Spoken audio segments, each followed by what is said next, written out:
मंदिर गिराए जा रहे थे, तिलक मिटाए जा रहे थे, तरह तरह की यातनाएं देकर कश्मीरी पंडितों का बलपूर्वक धर्म परिवर्तन किया जा रहा था। ऐसे में दुखी कश्मीरी पंडितों ने विचार विमर्श किया और पंडित कृपाराम की अगुवाई में सहायता के लिए अनंतपुर साहिब गुरु तेग बहादुर जी के दरबार में पहुंच गए।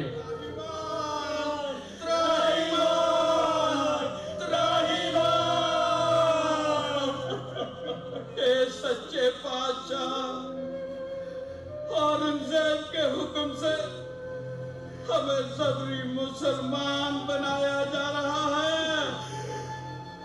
हमारे तिलक मिटाए जा रहे हैं। हमारी सहायता करने वाला कोई नहीं है।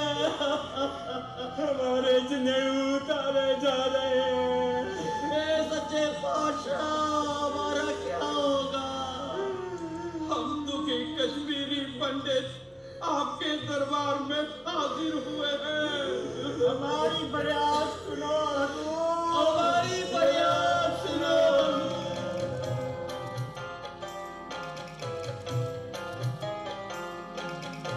आए ब्राह्मण सब ऐस पुकारे, सतगुर आए तुमरे द्वारे। सतगुर आए तुमरे द्वारे, हो छतरी तुम ब्रह्म उजागर। गौ ब्राह्मण तुम ही प्रीत पागर।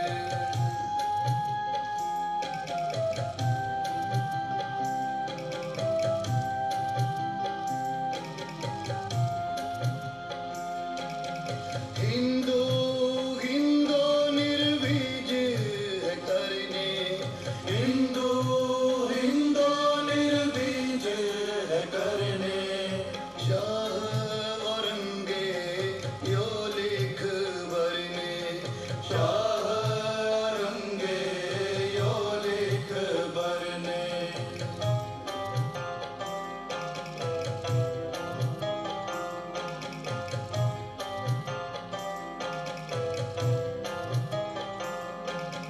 तुम नानक सतगुर कल धारे। तुम नानक सतगुर कल धारे। राखो हिंदुअन हिंद मजारी। राखो हिंदुअन हिंद मजारी। राखो हिंदुअन हिंद मजारी। राखो हिंदुअन हिंद मजारी। राखो हिंदुअन हिंद मजारी। त्राही त्राही करते हुए कश्मीरी पंडितों ने औरंगजेब के जुल्म की दास्तां गुरुजी को सुनाई। उनकी दर्द भरी कहानी सुनकर गुरुजी चिंतातुर हो गए और गहरी सोच में लीन हो गए। इतने में बाल गुरु गोविंद सिंह जी खेलते खेलते दरबार में आ गए और पिता गुरुजी को उदास देखकर कहने लगे, पिताजी क्या बात है, आप इतने उदास क्यों हो? ये कश्मीरी ब्राह्मण क्या चाहते हैं? तो गुरु तेग बहादुर जी बोले, बेटा इनका धर्म खतरे में है और इनके धर्म को बचाने के लिए किसी महापुरुष को अपनी जान कुर्बान करनी होगी। तो बाल गोविंद राय जी एकदम बोल उठे, पिताजी इस दुनिया में आपसे बढ़कर महापुरुष और कौन होगा जो अपनी जान देकर इनके धर्म की रक्षा कर सके। यह सुनकर गुरु तेग बहादुर जी गदगद हो उठे। उन्होंने उसी समय कश्मीरी पंडितों से कह दिया कि जाओ जाकर कह दो बादशाह हिंद से कि उनका गुरु गुरु तेग बहादुर है। अगर औरंगजेब उनको मुसलमान बनाकर दिखा दे तो सारा हिंदू आवाम मुसलमान बन जाएगा। और कुछ दिनों बाद गुरु तेग बहादुर जी बाल गुरु गोविंद सिंह जी को गुरुता गद्दी सौंपकर दिल्ली की तरफ रवाना हो गए और इसकी खबर औरंगजेब के दरबार में भी पहुंचती है। हाँ तो शेख, कोई खास खबर? हुजूर, हुकूमत की शरई नीतियों के खिलाफ कश्मीरी पंडित इकट्ठे होकर तेग बहादुर से मिले हैं। तेग बहादुर? वही तेग बहादुर जो किसी एक दीन का पैरोकार नहीं, जो न हिंदू है न मुसलमान? वही तेग बहादुर हुजूर, वही। खबरें तो हमारे पास पहले भी पहुंच रही थी कि वो हिंदुओं के तीर्थों पर जाता है, मजमा लगा होता है, भीड़ इकट्ठी होती है, वहां वो बागियाना प्रचार करता है। अब तो ये खबर है हुजूर, जहां वो जाता है वहां मजमा लग जाता है। उसकी पीरगिरी की शोहरत दूर दूर तक फैल गई है हुजूर। उसका असर और रसूख दिन ब दिन बढ़ता जा रहा है। पंजाब के गांव देहात में वो 30-30 हजार नानक पंथियों के हुजूम को लेकर अपने मजहब के प्रचार के लिए निकलता है और लोगों से कहता फिरता है, न किसी से डरो, न किसी को डराओ।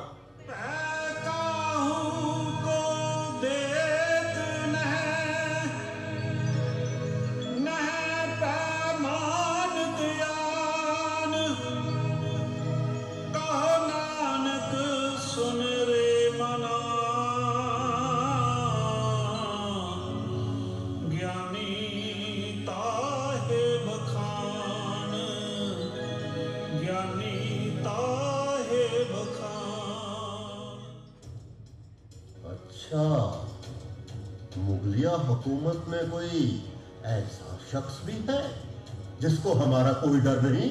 हुजूर, हुकूमत से जो भी बागी होता है उसी के पास जाके पनाह लेता है। वो तो अपने आप को सच्चा बादशाह भी कहलाता है। हुजूर, अपने पैरोकारों से दसवंध के नाम पर ज़कात वसूल करता है, ज़कात। यानी कि मुगल हुकूमत के लिए खतरा बनता जा रहा है। जी हुजूर। तो शेख, उसने कश्मीरी पंडितों से क्या कहा है? उसने कश्मीरी पंडितों से कहा है कि वो उनकी हिफाजत करेगा, जबरी धर्म परिवर्तन नहीं होने देगा। बेशक उसे अपनी जान की कुर्बानी ही क्यों ना देनी पड़े। यानी कि इस्लाम के खिलाफ बगावत? जी हुजूर। उसने तो कश्मीरी पंडितों से यहां तक कह दिया कि जाओ, जाकर कह दो बादशाह हिंद से उनका मुर्शद गुरु तेग बहादुर है। अगर बादशाह सलामत गुरु तेग बहादुर को मुसलमान बना के दिखा दे तो सारा हिंदू आवाम मुसलमान बन जाएगा। शेख, एक तरह से ये खबर अच्छी भी है। अगर अकेले तेग बहादुर को मुसलमान बना लिया जाए तो सारा हिंदू आवाम इस्लाम के परचम तले आ जाएगा और तमाम हिंदुस्तान में मुगलिया हुकूमत हमेशा हमेशा के लिए पक्की हो जाएगी। हुजूर ने दुरुस्त फरमाया। उस अकेले तेग बहादुर को मुसलमान बनाना तो कोई मुश्किल काम नहीं है हुजूर। शायद वो हमारे बहादुर सिपाहियों के बारे में नहीं जानता कि हम कैसे कैसे तशद्दुद करते हैं। जब कोड़े मार मार कर उसकी खाल उधेड़ी जाएगी, उसका जिस्म लहू लहान किया गया, तब वो तो क्या, उसके फरिश्ते भी इस्लाम कबूल कर लेंगे। तुम ठीक कह रहे हो शेख। हुजूर, खबर यह भी है कि वो अपने पैरोकारों के साथ बागियाना प्रचार करता हुआ दिल्ली की तरफ आ रहा है। क्या?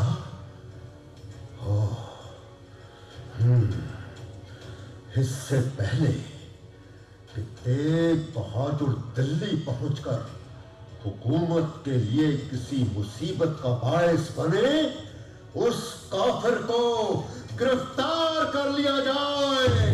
हुजूर के हुक्म की तामील होगी।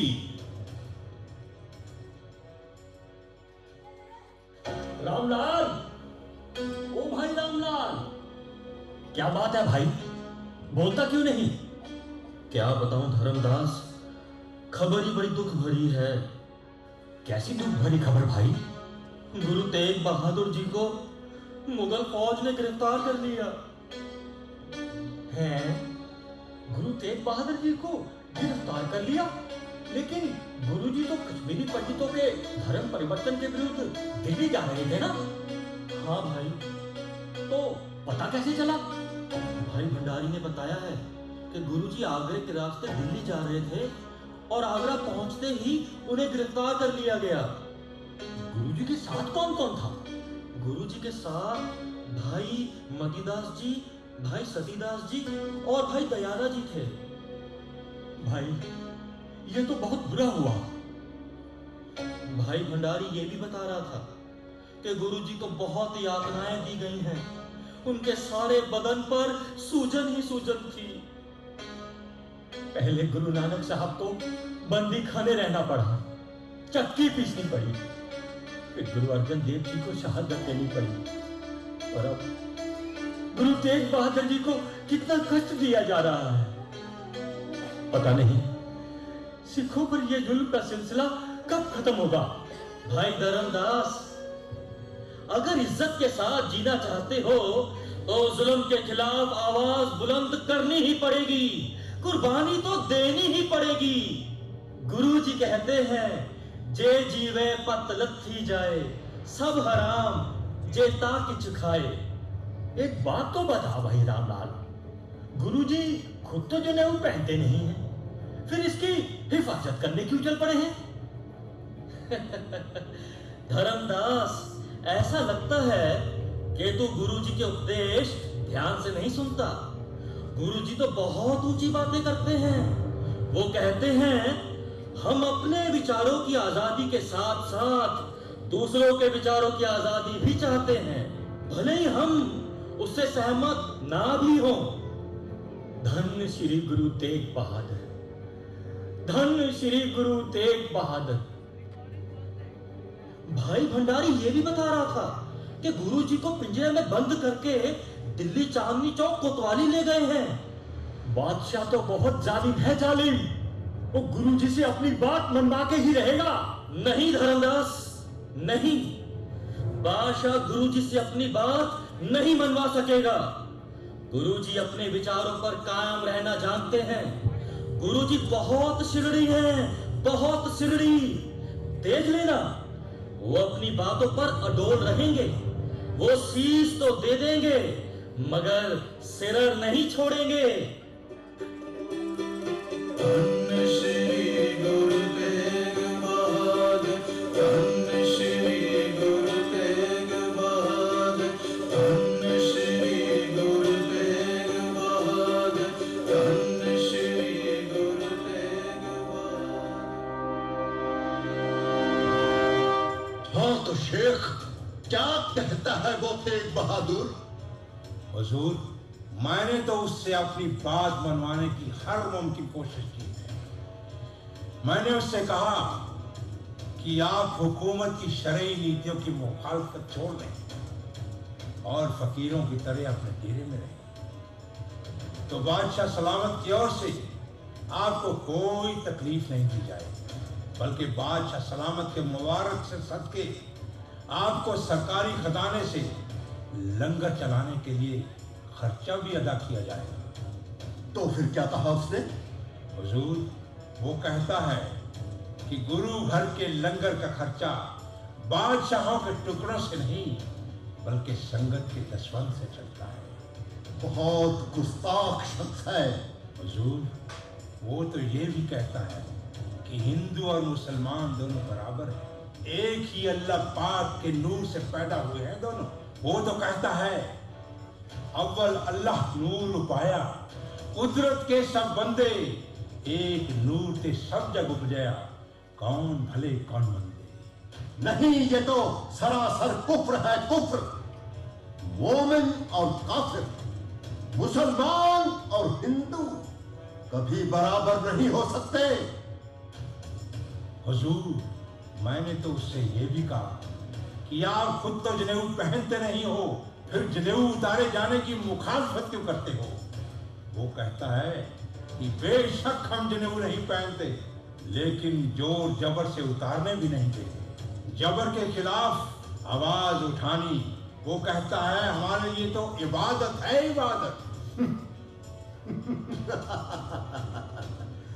लगता है उसे अपनी जान प्यारी नहीं।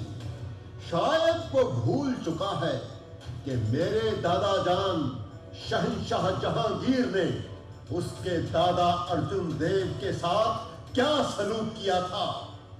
शायद उसे पता नहीं हुकूमत के बागियों का हम क्या हशर करते हैं। और बागी चाहे हमारा सगा भाई या बाप ही क्यों ना हो, हम बगावत बर्दाश्त नहीं करते। हुजूर, उस पर पूरे 8 दिन तशद्दुद किया गया। कोड़े मार मार कर उसकी चमड़ी उधेड़ दी गई, जिस्म को लहू लुहान कर दिया गया। उसके सिर पर तो गरम गरम रेत डाल दी गई और गरम गरम लोहे से उसकी चमड़ी को जला दिया गया। और उसने तो अच्छा, इतने सख्त जान है ये लोग। हुजूर, इसी बात से तो मैं खुद परेशान हूँ कि जिस इंसान पर इतना तशद्दुद किया गया हो, भूखा प्यासा रखा गया हो, उसके चेहरे पर नूर कैसे हो सकता है हुजूर? उसके चेहरे पर तो एक अजीब सा नूर नजर आता है, नूर। बस कर शेख, बस कर। अब तो इंतहा हो गई है।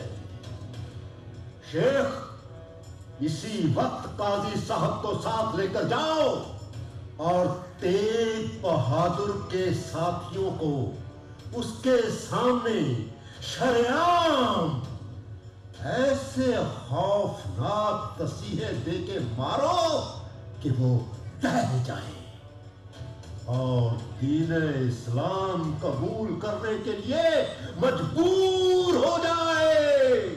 जो हुक्म आलीजा। अपने आप को इस्लाम का अलंबरदार समझने वाला औरंगजेब असल में इस्लाम से तो कोसों दूर था। वो तो बस इस्लाम का नाम लेकर सत्ता पर काबज रहना चाहता था और सत्ता के इस रास्ते में उसे जो भी बाधा बनता नजर आया, उसने हमेशा हमेशा के लिए खत्म कर दिया। उसने तो सत्ता हथियाने के लिए अपने पिता को कैद में रखा और यातनाएं दे देकर कैद खाने में ही मरवा डाला। उसने तो अपने सगे भाई और बेटियों को भी सदा की नींद सुला दिया। हुकूमत के नशे में चूर वो समझ रहा था कि अवाम तो बेजुबान जानवर हैं। वो लोगों को इस्लाम कबूल करने के लिए कहेगा तो सभी लोग बिना किसी विरोध के इस्लाम कबूल कर लेंगे। शायद वो भूल गया था कि अनंतपुर साहिब में धर्म के रक्षक गुरु तेग बहादुर जी और उन पर जान निसार करने वाले ऐसे ऐसे सिख मौजूद हैं जो सर कटा तो सकते हैं, सर झुका नहीं सकते। ठीक इसी तरह हुआ था उस दिन दिल्ली के चांदनी चौक में।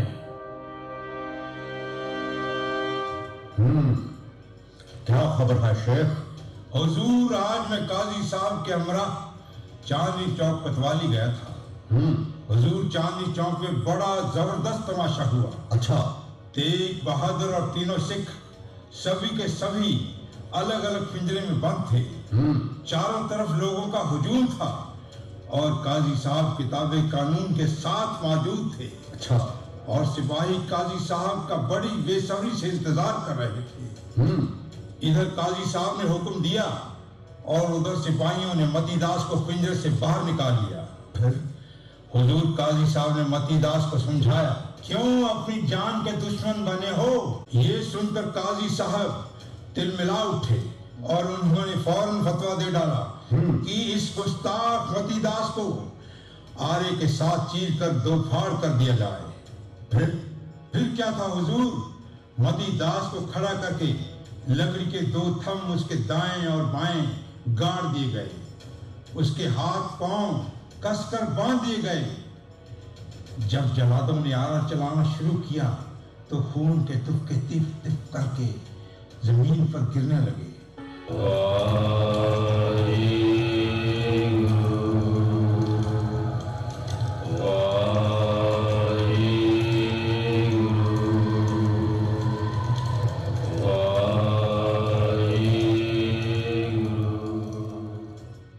मोतीदास गिड़गिड़ाया होगा, दर्द से तड़पा होगा और रहम की भीख भी मांगता होगा। नहीं हुजूर नहीं, वो तो एकदम खामोश था और उसने तो बस इतना ही कहा कि मेरा चेहरा मेरे गुरु की तरफ घुमा दिया जाए। हड्डियां बहुत सख्त होती है शेख, चीरने में जलादू को बहुत वक्त लगा होगा।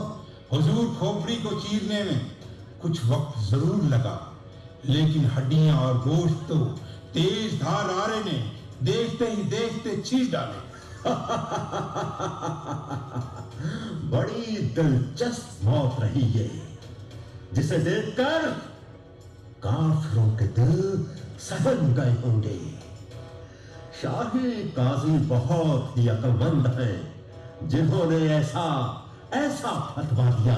हुजूर, फिर बारी आई दयाले की। उससे भी काजी साहब ने वही सवाल दोहराया, दीन इस्लाम कबूल करते हो या मौत? उसने तो बहुत गुस्ताखी की हुजूर। क्या गुस्ताखी की उसने? उसने हुजूर की शान के खिलाफ बहुत बेहुदा अल्फाज बोले और हुजूर की रहम दिल सरकार को उसने जालिम भी कहा। हुजूर, उसकी ये मजाल। हुजूर, काजी साहब ने फैसला सुनाया, इस गुस्ताख शख्स को देग में उबाल दिया जाए। फिर क्या हुआ? फिर क्या था हुजूर, एक बहुत बड़ी देग मंगवाई गई, उसमें पानी भरकर उबाला गया और दयाले को उस उबलती हुई देग में फेंक दिया गया। आलुओं की तरह उबाल दिया हुजूर, आलुओं की तरह।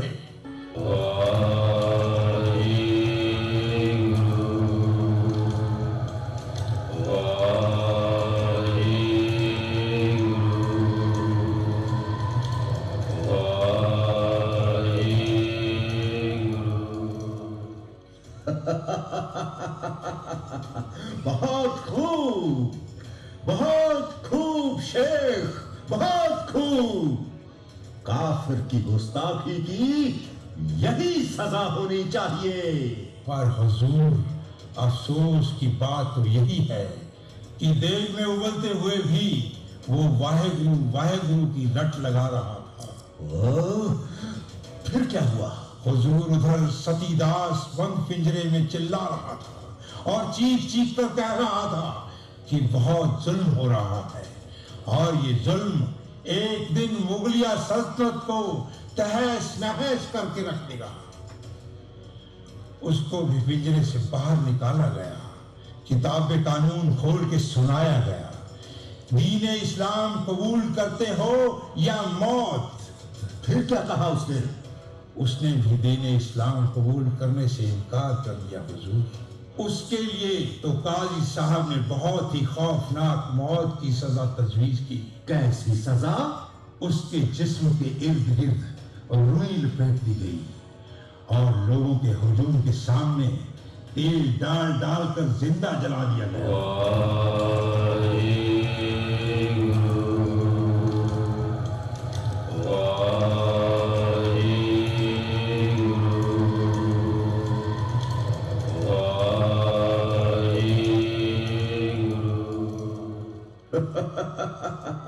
बहुत खूब शेख, बहुत खूब। दिल्ली के लोगों को दिल्ली की गलियों में किसी सिख को शरेआम जिंदा जलाए जाने का तमाशा शायद फिर कभी देखने को ना मिले। लेकिन हुजूर, वो आग की लपटों में जलता हुआ भी वाहेगुरु वाहेगुरु बोलता रहा।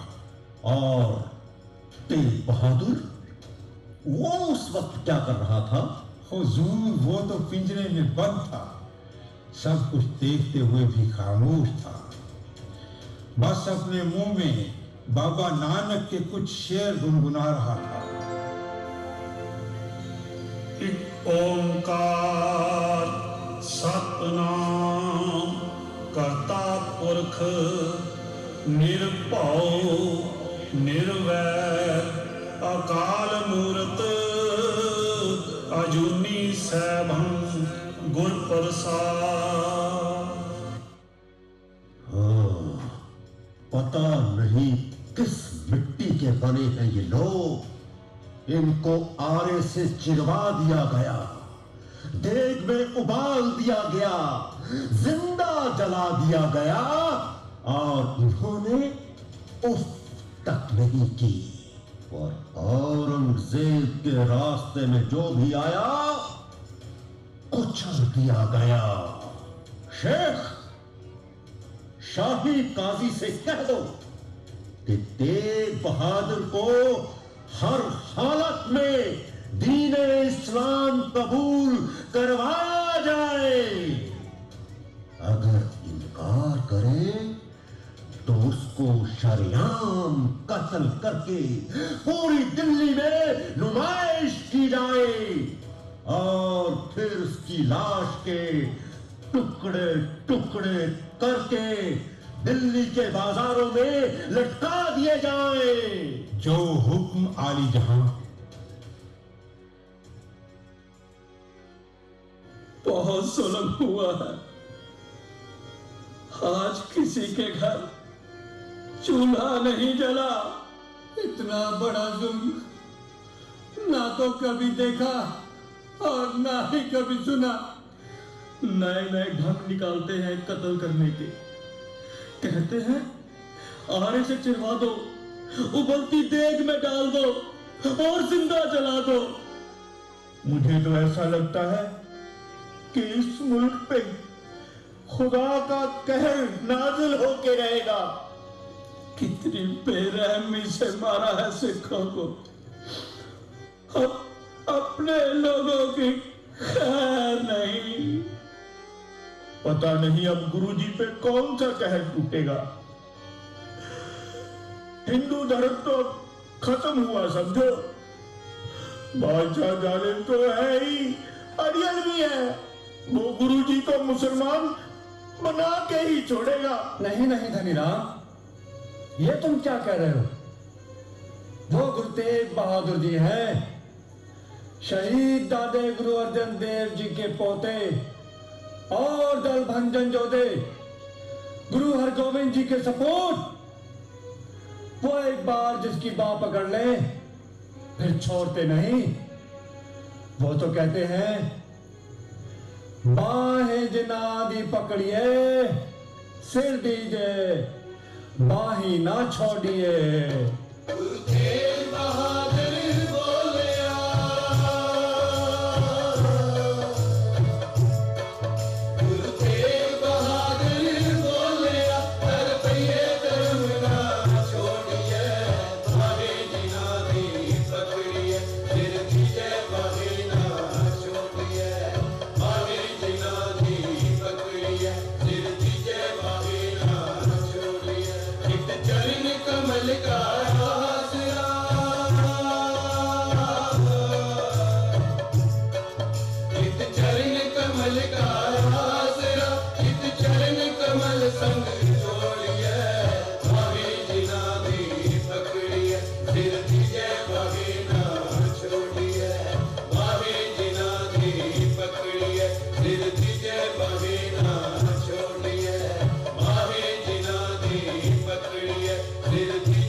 आज की क्या खबर है?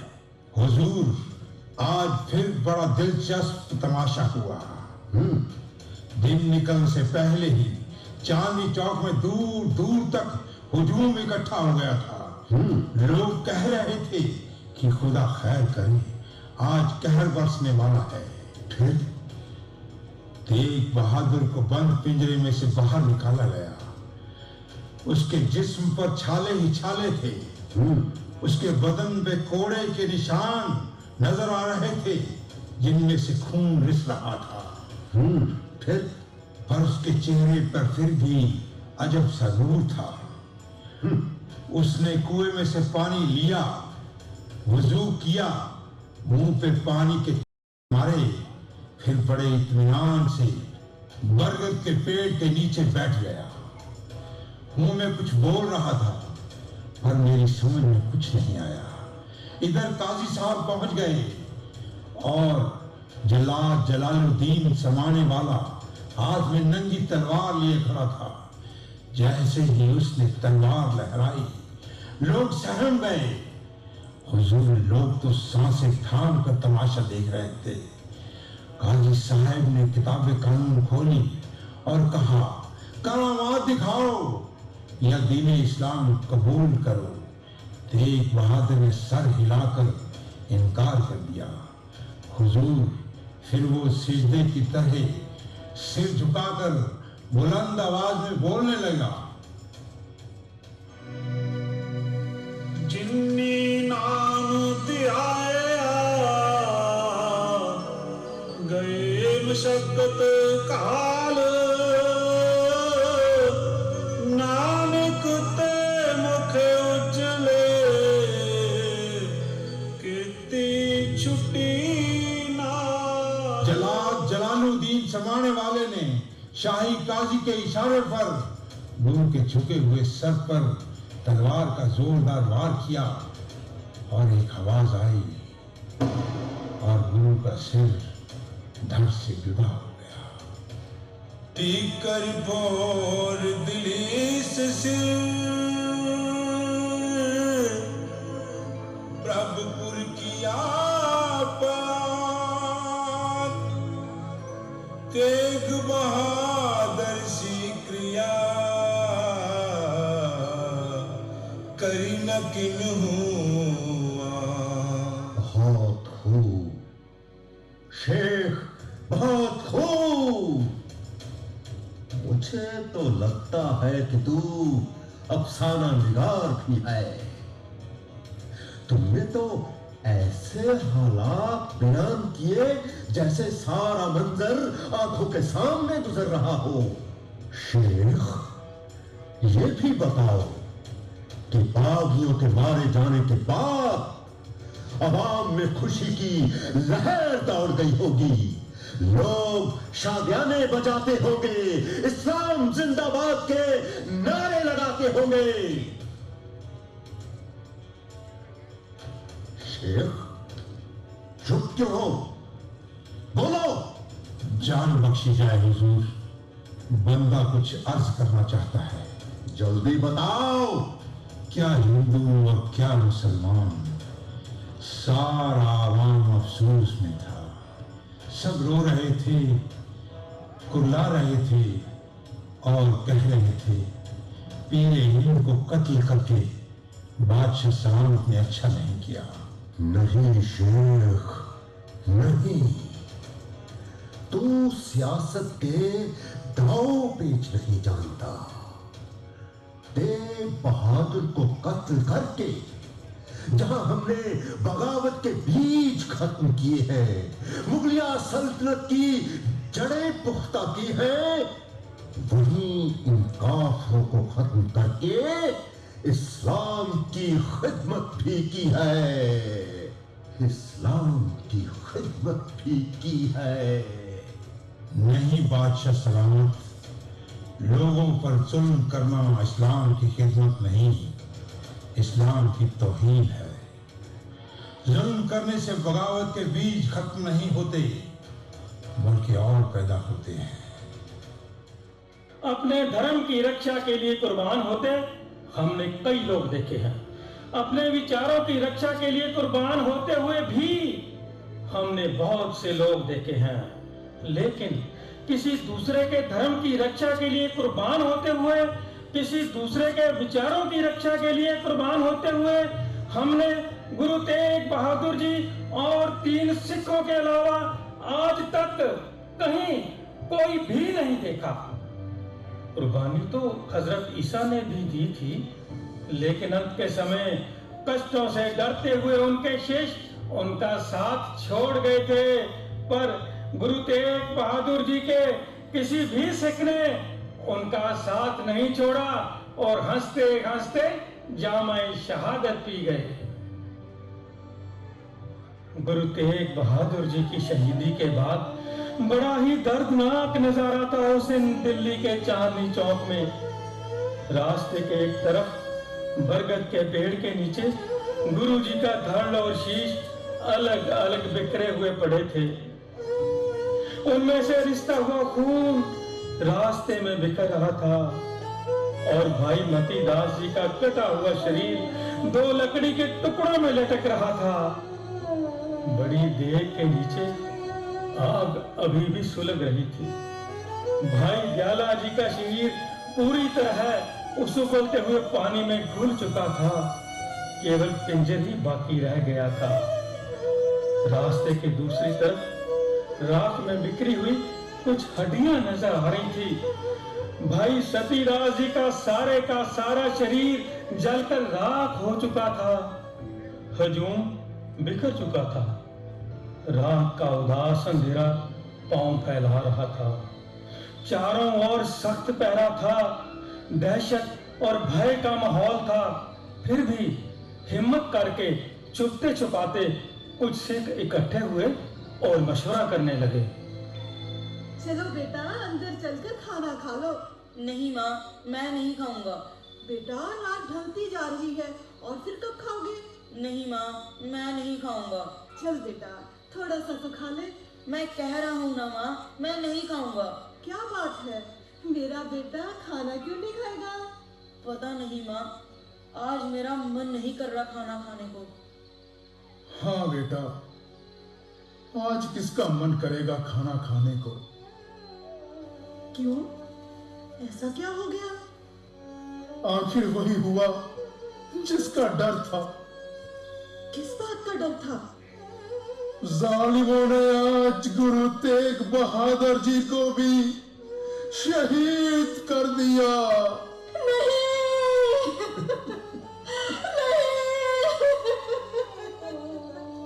गुरुजी ने बरगद के पेड़ के नीचे बैठकर जपजी साहब के पाठ के उपरांत जैसे ही नमस्कार के लिए शीश झुकाया तो जलाद ने गुरुजी के झुके हुए शीश पर तलवार का वार करके गुरुजी का शीश धड़ से अलग कर दिया।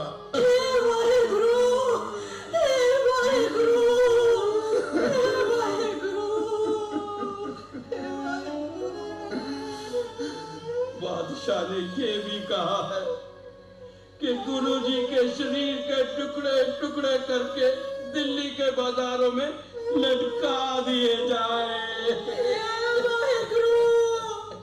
इन पापियों को कभी ना बख्शना, कभी ना बख्शना, कभी ना बख्शना।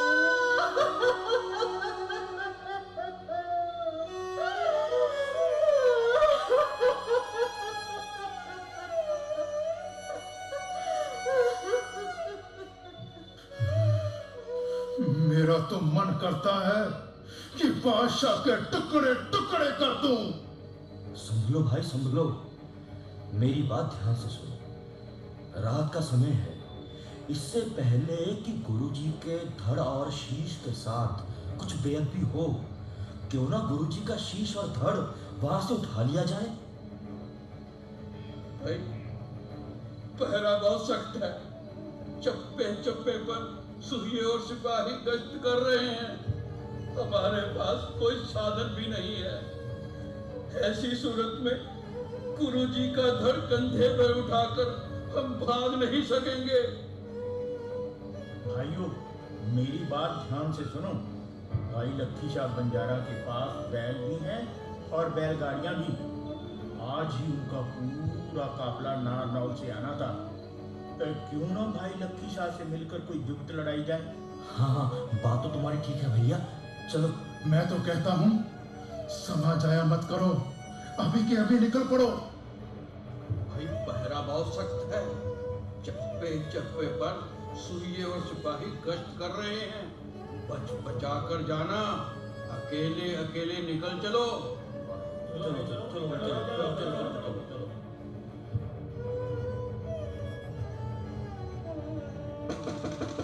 लक्की शाह, भाई लक्की शाह दरवाजा खोलो। लक्की शाह, भाई लक्की शाह दरवाजा खोलो।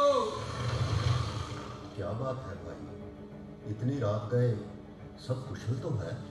नहीं भाई, भाना वर्त गया। क्या हुआ? आज गुरु तेग बहादुर जी को भी शहीद कर दिया गया। क्या? हाँ। हे वाहेगुरु, धन श्री गुरु तेग बहादुर, धन श्री गुरु तेग बहादुर, जिन्होंने हिंदू धर्म की रक्षा के लिए अपनी जान न्यौछावर कर दी।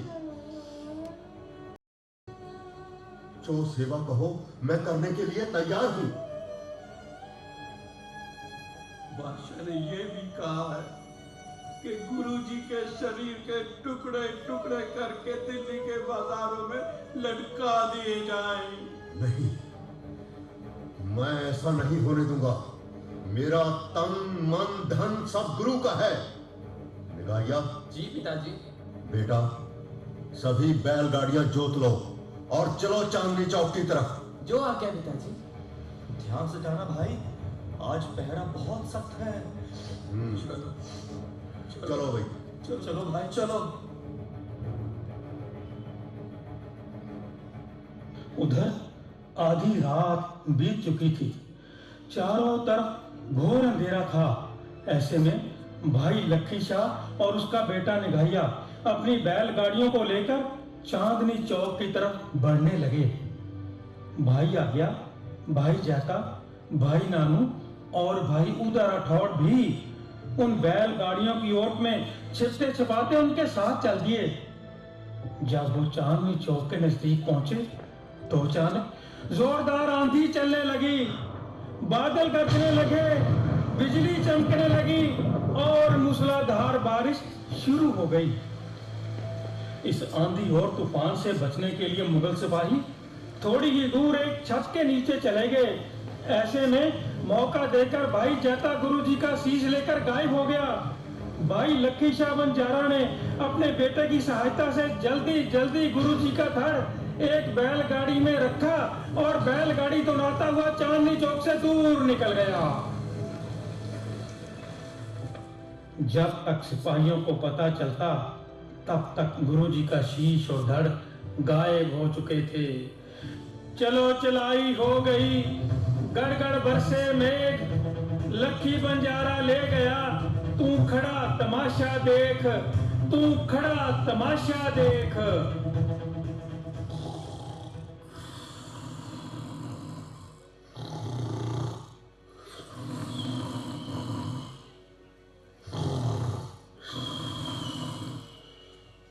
क्यों जनाब, सो रहे हो? नहीं नहीं, मैं कहाँ सो रहा था? सो तो तू रहा था। मैं तो सारी रात मूसलाधार बारिश के बावजूद गुरु की लाश पर पहरा देता रहा हूँ।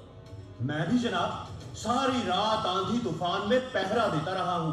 अच्छा, पहरा देता रहा है तू? हैं? ये क्या? गुरु का शीश और धड़ तो दिखाई नहीं दे रहा। थोड़ी देर पहले तो यही था, मैं यहीं पे पहरा दे रहा था। पहरा दे रहा था? हाँ जनाब, मैं तो यही पहरा दे रहा था। कुछ देर पहले तो गुरु का शीश यही था। और गुरु का शीश और धड़ तो यहां दिखाई नहीं दे रहा। वो देख मती दास का कटा हुआ शरीर भी यही पड़ा है। वो देख भी यही पड़ी है जिसमें दयाले को उबाला गया था। सती दास का जला हुआ पिंजर भी वहीं पड़ा है, मगर गुरु का धड़ और शीश दिखाई नहीं दे रहा। ढूंढो ढूंढो करमदीन, ढूंढो। जी जनाब। जल्दी करो, यदि बादशाह हुजूर को पता चल गया तो वो तो हमारी पोटी पोटी नोच डालेंगे। करमदीन, तू यही खड़ा होकर पहरा दे। मैं मैसूर से पता करके आता हूं कि गई रात यहां से निकला कौन कौन है। तू यही रहना, मैं अभी गया और अभी आया। या अल्लाह, रहम करना। करमदीन,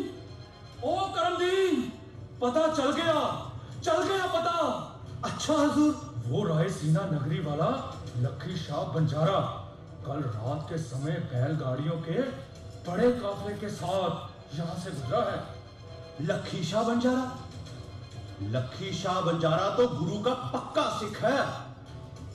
अच्छा, लखी शाह बंजारा गुरु का पक्का सिख है। तो चल फिर पहले लखी शाह के घर की तलाशी ली जाए। चल मेरे साथ। चलो जनाब, चलो।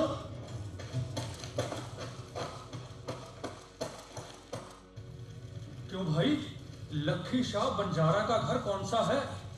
वो सामने जिस घर में आग लगी है वही है लखी शाह का घर। करमदीन, लखी शाह का घर तो धू धू कर जल रहा है। इसका मतलब लखी शाह भी घर में जलकर मर गया होगा।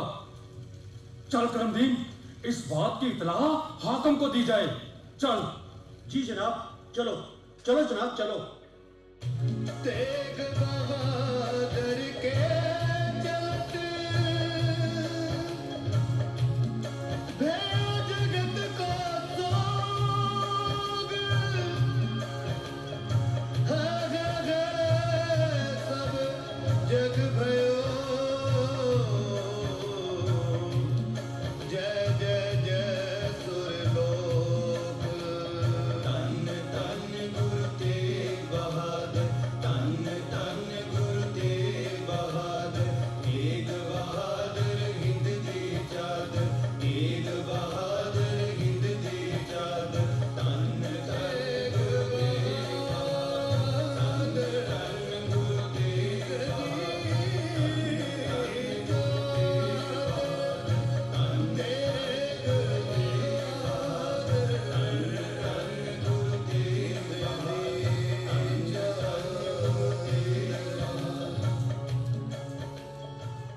भाई लखी शाह बंजारा ने गुरु जी का धड़ अपने घर में लाकर रखा और सारे घर को आग लगाकर उसने गुरु जी के घर का अंतिम संस्कार कर दिया। दिल्ली में उसी जगह आज गुरुद्वारा रकाबगंज साहिब सुशोभित है। उधर भाई जाता गुरु जी का शीश लेकर अपने घर आ गया। उसने बड़े अदब के साथ गुरु जी के शीश को रुमाले में लपेटकर एक टोकरी में रखा और रात के अंधेरे में घर से निकल गया। रास्ते में भाई आ गया। भाई नानू और भाई ऊदा राठौड़ भी उसके साथ मिल गए। दिन रात एक करके चलते गए और चौथे दिन चक नानकी यानी के आनंदपुर साहिब पहुंचकर उन्होंने सारी विद्या बाल गुरु गोविंद सिंह जी को सुनाई। गुरु गोविंद सिंह जी ने भाई जैते को अपने सीने से लगाया, उसके माथे को चूमा और कहा, रंगरेटे गुरु के बेटे। जब गुरु गोविंद सिंह जी ने रुमाला हटाकर पिता गुरु का कटा हुआ शीश देखा तो कह उठे, तिलक जंजू राखा प्रभ ताका, कीनो बड़ो कलूम है साका, साधन हेत इति जिन करी, शीश दिया पर सी ना उचरी। दिल्ली के चांदनी चौक में जहां गुरु तेग बहादुर जी को शहीद किया गया, वहां आज गुरुद्वारा शीशगंज साहिब सुशोभित है, जहां हर रोज हजारों लाखों की संख्या में लोग नतमस्तक होते हैं। उधर दिल्ली के सिखों ने कई दिनों की कोशिश के बाद भाई मतीदास, सतीदास और भाई दयाला जी के शरीर के बचे हुए टुकड़े उठवा लिए और बड़े अदब के साथ भोगलपुरी में जमुना के किनारे उनका अंतिम संस्कार कर दिया। गुरु तेग बहादुर जी को शहीद करने के बाद जालिम औरंगजेब समझ रहा था कि उसने अवाम की आवाज को दबा दिया है, लेकिन उसकी ये गलतफहमी एक दिन दो छोटे छोटे सिख बच्चों ने दूर कर दी। 27 अक्टूबर सन 1676 के दिन जब औरंगजेब जामा मस्जिद में नमाज अदा करने के बाद लाल किले की ओर लौट रहा था तो रास्ते में दो छोटे छोटे सिख बच्चे खेल रहे थे। आओ देखते हैं क्या करते हैं ये छोटे छोटे सिख बच्चे। अरे वो देख अमरूद के पेड़। हाँ भाई देख कितने सारे अमरूद लगे हैं। हाँ भाई हाँ, बहुत अमरूद लगे हैं। तुझे पता है मेरा निशाना बहुत पक्का है, एक पत्थर मारूंगा सारे अमरूद नीचे आ जाएंगे। ओए निशाना तो मेरा भी कच्चा नहीं है, एक पत्थर मारूंगा सारे का सारा पेड़ खाली कर दूंगा। तो लाजा फिर देखते हैं। चल। हाँ। अरे देख मेरे वाला अंदर से लाल है। अरे मेरे वाला तो बहुत मीठा है। वो देख लाल किला, यहाँ बादशाह रहता है। ये किसे नहीं पता? तुझे पता है बादशाह बहुत जालिम है, उसने हमारे गुरुजी को शहीद कर दिया है। हाँ पता है, बादशाह ने बहुत जुल्म किए हैं हमारे गुरुजी पर। अरे मेरा बस चले तो मैं उसका गला घोट दूं। अगर मेरा बस चले तो मैं उसकी गर्दन उतार दूं। पर हम तो बच्चे हैं, हमारे हाथ उसकी गर्दन तक कैसे पहुंचेंगे? क्यों नहीं पहुंच सकते? ले चढ़ मेरे कंधों पर। बाअदब, मुलाहिजा, होशियार, सल्तनत हिंद, बादशाह औरंगजेब की सवारी आ रही है। अरे बादशाह की सवारी आ रही है, हम पेड़ के पीछे छुपकर बादशाह को देखते हैं। ठहर,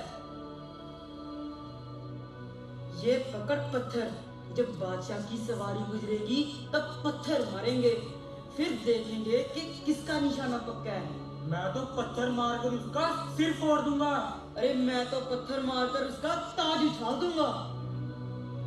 हाँ ठीक है, वो देख आ गई बादशाह की सवारी, चल मार। पकड़ो पकड़ो पकड़ो इसको, पकड़ो इसको, पकड़ो। कौन है तू? मैं गुरु का सिख हूँ। बादशाह सलामत को पत्थर क्यों मारा है? बादशाह जालिम है, उसने हमारे गुरुजी को शहीद किया है, इसीलिए पत्थर मारा है मैंने। तुझे पता है तेरे इस जुर्म के बदले तेरा सर कलम कर दिया जाएगा। हाँ मुझे पता है, मेरा सिर जाए तो जाए पर मेरा सिक्की सिदक ना जाए। हाँ, हाँ।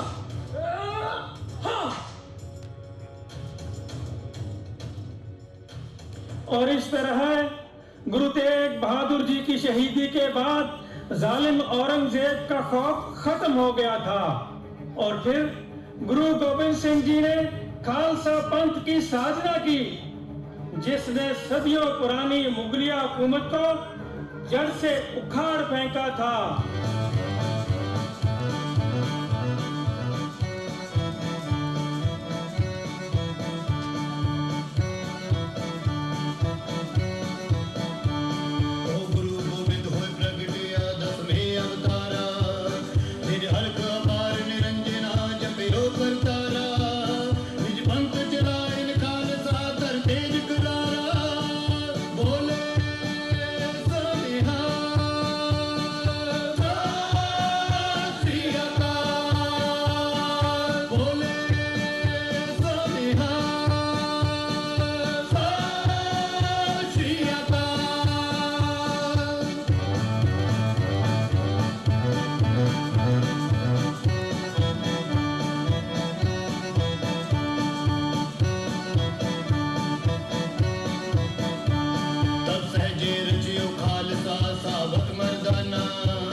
अब आगे के कार्यक्रम के लिए हमारे जितेंद्र बोमान जी, जिन्हें हम काका जी के नाम से बुलाते हैं, आए और आप अतिथियों का सम्मान करें। वाहिगुरु जी का खालसा, वाहिगुरु जी की फतेह। आइए सारे संता दा समूह सेवक जत्था और साथ संगत गुरुदेव बहादुर नगर जी दी और सारे गुरु घर प्रेमियों का मैं हार्दिक स्वागत करना। बहुत बहुत धन्यवाद इस कार्यक्रम सफल बनाने वास्ते साढ़े साथी श्री हेमकुंड सेवक जत्था जिन्होंने ये कार्यक्रम ऑर्गेनाइज किया है और मैं नाल गुरुद्वारा पंचायती साहब गुरुद्वारा उन्होंने जो भी अतिथि आए थे प्रबंधक समिति दे कृपा करके जरा स्टेज पे आ जाओ। दिनेश जी सुनील आ जाए। उनका सम्मान हमारे शिव कल्याण केंद्र के अध्यक्ष दिनेश तहिलानी जी करेंगे। पंचायती गुरुद्वारा साहब के प्रबंधक समिति जरा आ जाओ।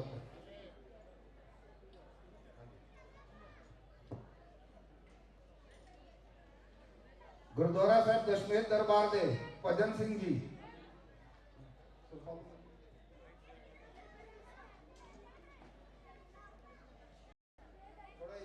लाइट जरा बंद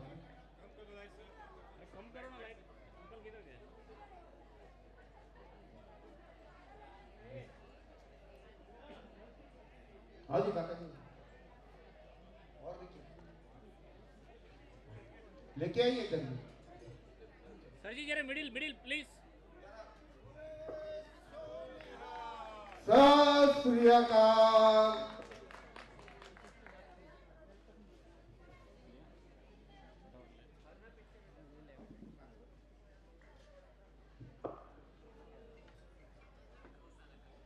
बोले सोनेहाल। गुरुद्वारा दशमेश दरबार को भजन सिंह जी कृपा करके इस मंच पे आ जाओ। गुरुद्वारा सिंह सभा साहब तो कोई प्रबंधक समिति के बंदे आए तो कृपा करके मंच पे आ जाओ। गुरुद्वारा रौली कैंप गुरुद्वारा साहब तो अगर कोई आए थे कृपा करके मंच पे आ जाओ। अरोरा कैटरर्स तो दया सिंह जी को मैं विनती करना स्टेज पे आ जाओ। गुरु गोविंद सेवक जत्था तो प्रीतम सिंह जी कृपा करके मंच पे आ जाओ। प्रीतम सिंह जी तलवार, मनिंदर सिंह जी आ जाओ जरा स्टेज पे, मंच पे आ जाओ। त्रिलोचन सिंह जी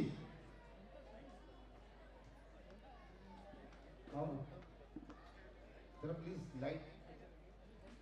भजन सिंह जी दशमेश दरबार तो सरदार भजन सिंह जी कृपा करके मंच पे आ जाओ। Trilochan Singh ji TT store Gandhi market कृपा करके मंच पे आ जाओ। इंद्रजीत सिंह जी मीत कैटरर्स, दशमेश हेमकुंड सेवक जत्था सुरजीत सिंह माटा जी, हरमीत सिंह जी या कंवलजीत सिंह जी जो भी थे उपलब्ध जरा कृपा करके मंच पे आ जाओ। मीत कलेक्शन, रंग रोगन सेवा गुरमीत सिंह जी,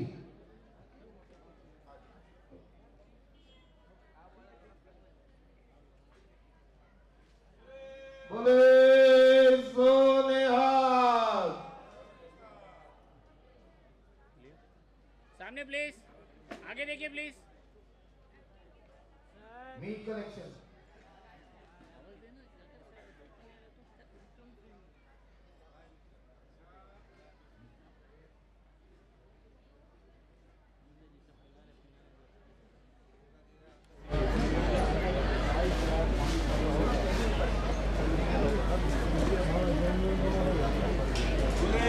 बोले सोनेहाल। गुरुद्वारा दशमेश दरबार साहब तो सरदार भजन सिंह जी कृपा करके मंच पे आ जाए। मीत कलेक्शन कंवलजीत सिंह जी कृपा करके मंच पे आ जाए।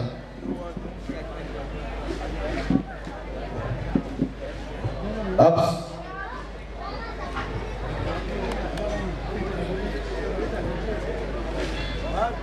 दशमेश हिमकुंड सेवक जत्था सुरजीत सिंह माटा जी कृपा करके मंच पे आ जाए। अरे कुछ छेड़ो मत भाई। रंग रोगन से गुरबीर सिंह जी, सरदार गुरबीर सिंह जी कृपा करके मंच पे आ जाए।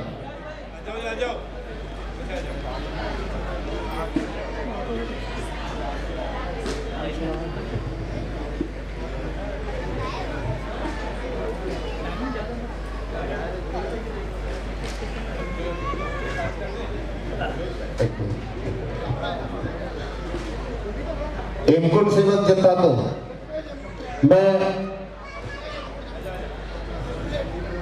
हाँ जी, दशमेश हेमकुंड सेवक जत्था तो सरदार सुरजीत सिंह माटा जी मंच पे विराजमान। बोले सोनिहाल, सत श्री अकाल।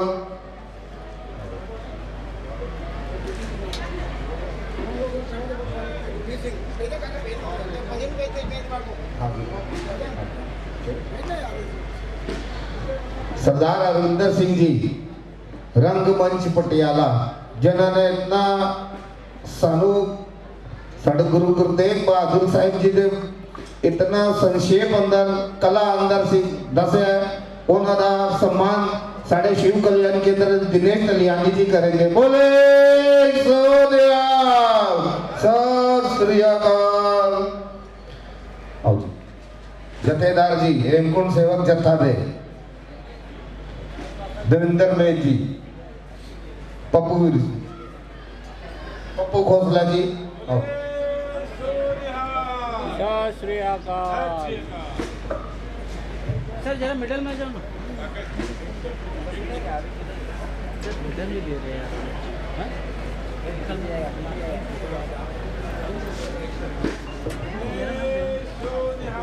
सत श्री अकाल।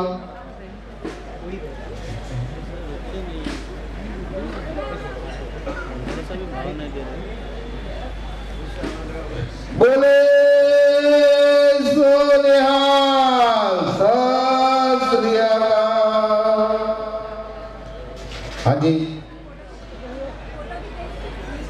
हरीश आहूजा का भी बहुत बहुत धन्यवाद जेड़े इस कार्यक्रम वास्ते इन्होंने साउंड की व्यवस्था की है। शिव कल्याण केंद्र उन्होंने बहुत बहुत धन्यवाद कर रहे हैं। आओ आहूजा जी आइए ना।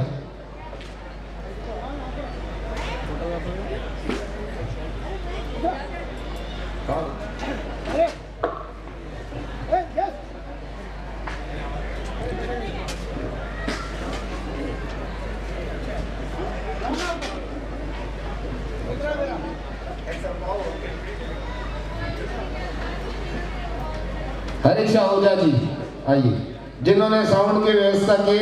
हमारे अध्यक्ष शिव कल्याण केंद्र दिनेश कल्याणी जी उनका स्वागत करेंगे। बोले सोनिहाल, श्री अकाल। जगबीर सिंह मल्होत्रा,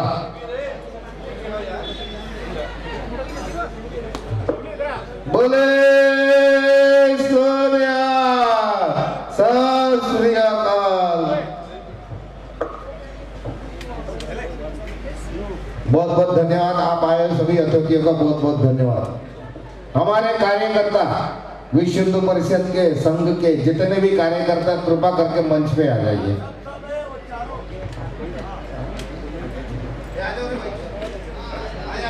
विकास जी आइए, आइए। तो अंकल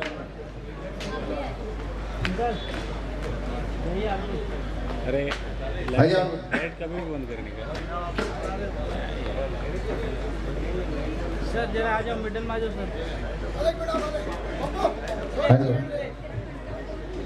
सर और मिडिल में आ जाओ ना जरा, थोड़ा सेंटर में आइए ना सर। हाँ सब लोग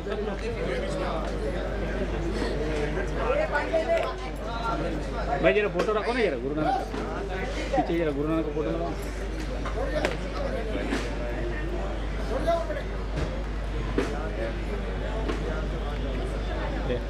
पिक्चर ले रहे हैं।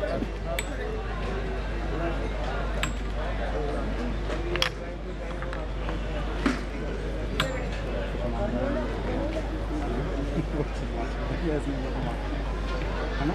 ओके ठीक हो गया आज तो।